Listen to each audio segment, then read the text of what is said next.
Okay, so this is one of my favorite videos to do because it's very near and dear to my heart. It is also one of my most requested videos. How do I study with ADHD? How do I study with executive function challenges? How do I study when my brain doesn't want to cooperate? That's the question we are going to answer today. Let's get into it. If you have ADHD or executive function challenges, focusing for long periods of time can feel impossible. We've all been there. You sit down to study, and 10 minutes in, you're like, okay, well, that was a bust. But what if you didn't need to focus for hours? What if you only needed to focus for 25 minutes? It's all a Pomodoro is. 25 minutes of focus followed by 5 minutes of break. Now, before I show you exactly how this works, let me explain why I think this is such an amazing study technique for those of us who have trouble focusing. First of all, it gives your brain structure. When your brain is used to complete freedom, it tends to go in a million different directions. Having some sort of schedule or routine helps the brain stay on track. But here's the thing about the Pomodoro Technique. It doesn't punish you for not being able to focus for that full 25 minutes. In fact, it's almost impossible to do a full 25 minutes of deep focus, especially when you're first learning the technique.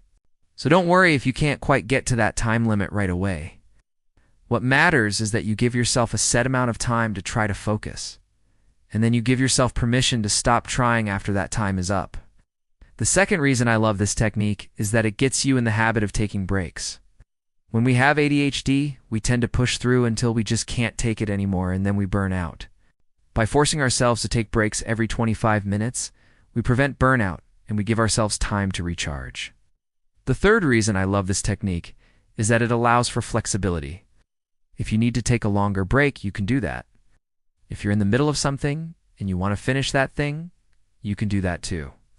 The nice thing about the Pomodoro technique is that it's adaptable and you can make it work for you.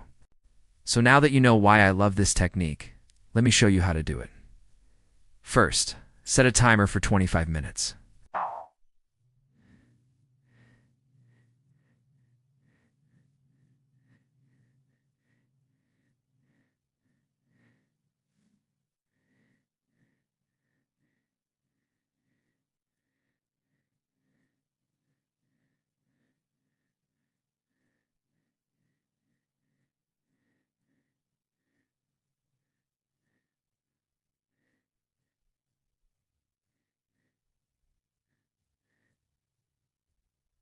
Hero wind. Find a quiet place to sit down and focus on your work. It doesn't matter what you're working on. It could be homework, studying for a test, or even just planning your day. It's up to you. So make sure that you're actually focused on the task at hand. This means no phones, no social media, and no TV. Okay, I know it's hard, but you can do it. When the timer goes off, take a break. Get up, stretch, walk around, grab a snack, or drink, or do whatever else you need to do to relax. Just make sure that you don't go on your phone or check social media. You want to take a break from your work, not just take a break from focusing. After your break, sit back down and start a new Pomodoro. Do this again and again and again. Taking breaks when you have ADHD can be difficult because you may feel guilty or like you're being lazy. But studies have shown that taking breaks actually improves productivity. And the Pomodoro technique is a great way to make sure that you're retaking the breaks that you need. There are a lot of different ways to incorporate the Pomodoro technique into your life. If you're a student, you can use it to help you study for exams. If you're an employee, you can use it to help you get more work done during the day. Or if you're just someone who wants to be more productive, then this technique can help you too. I'm going to show you a few different apps and websites that can help you get started with the Pomodoro technique. But first, let me tell you about my favorite Pomodoro app. There are a lot of different Pomodoro apps out there. But I like this one the best because it has a bunch of different features that make it really easy to customize to your needs. For example, you can change the length of your Pomodoros and breaks. You can set a name for each Pomodoro session so that you can keep track of what you're reworking on.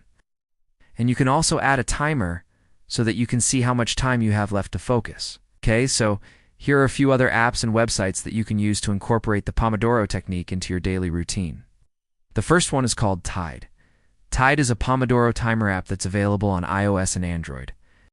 What makes Tide stand out from other Pomodoro apps is that it has a really clean and minimal design.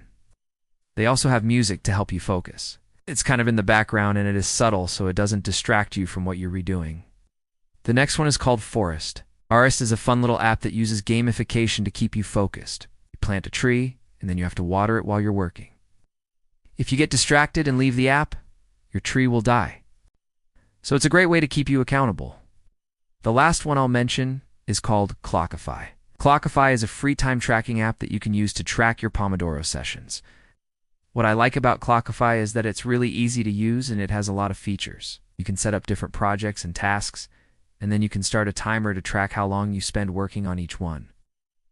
I hope these resources will help you get started with the Pomodoro Technique. It's a great way to improve focus and productivity, and it can be a lifesaver for those of us who have ADHD or executive function challenges. The truth is that traditional study techniques just aren't made for brains that work differently. They were made for neurotypical brains. Our brains need different strategies and tools to succeed. For example, using timers or alarms can help us stay on task and avoid getting lost in our own thoughts.